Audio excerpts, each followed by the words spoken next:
Hey everybody, Scott Klein, Dealer Profit Academy. Look, today I'm going to talk about your CRM and why 0 is not the most expensive number in your CRM, in my opinion. I think this is probably more important.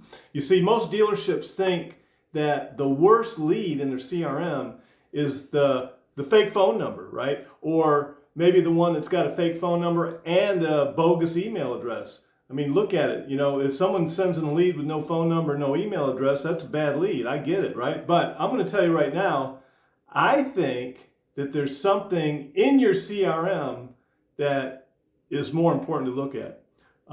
And what I mean by that is, you know, you've seen this customer come in. The customer that's $12,000 upside down with no money down, right? That customer probably can't buy for maybe 2 or 3 years, maybe 4 years, who knows, right? Or maybe the customer, probably don't see these as much as you used to, but you know, the customer that's just kicking tires, not really ready, oh, we're going to buy something by the end of next year kind of thing. Again, don't see a lot of those, but my point is this: you get these customers that look like they can buy, but they can't. Too far upside down, could be a credit thing. There's all kinds of different things that are going to put them in the same category as the bad email or the bad phone number. Because guess what? Typically, they're both going to end up in the same bucket. They're going to land in the lost lead bucket, the dead bucket, the bad lead, whatever. You know, you're going on to the next lead because the bottom line is they can't produce immediate gratification.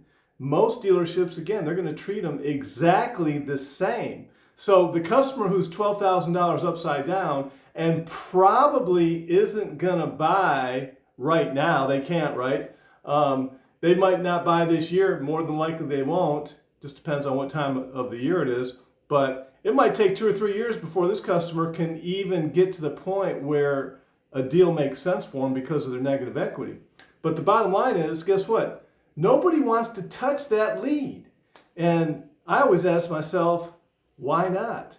And, you know, I guess the answer is really because the fruit isn't hanging low enough. That's why. You know, salespeople, you know, they're looking for the customer who is ready to buy today. You know, we always want to sell something today, right?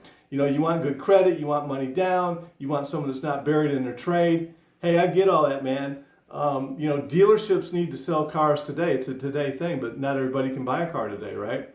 But here's where the math gets a little stupid. 3 years from now, that buried customer is finally ready in position to trade. So what does he do? Does the same thing he did, you know, before. He goes online, he sees some ads, he sees your ads, he submits another lead. You know, it could be from any one of your sources, right? Let's face it, he's already in your CRM, but what's he doing? He's sending you another lead. The way I look at it is you just paid for another lead for a customer that was already in your CRM. You got double dipped.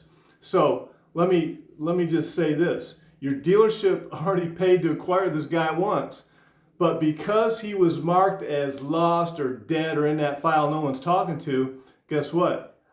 You paid for it again, but I've seen leads like this where someone's been in the CRM for 7 or 8, 9, 10 years, and they've sent in 2 or 3 different leads over that course of time because, again, nobody's following up with them. So here's the thing. You want to make sure that you treat everybody that you can the same. And what I mean by that is, yeah, no phone number, no email address, guess what? Can't do anything with that. But the person that has an email address, that has a phone number that is legit, but they're not legit in your mind because they can't buy right now, guess what? Follow up with those people. You want to know why? Because here's the other thing.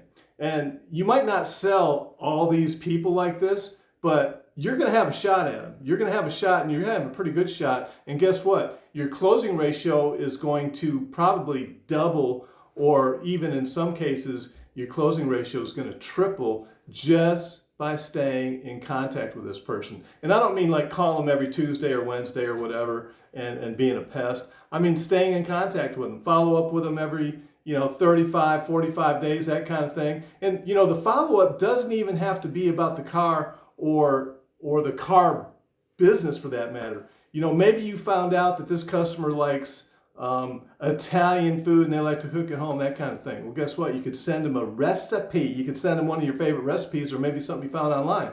Again, it's all about creating relationships. It's all about staying in contact with these people. It's all about getting to the point where if and when they're ready, because you have been in contact with them and because you have been building a relationship over time, guess what? You're going to have a crack, and I'm going to tell you right now, you're going to have a darn good crack to go ahead and sell this person a car.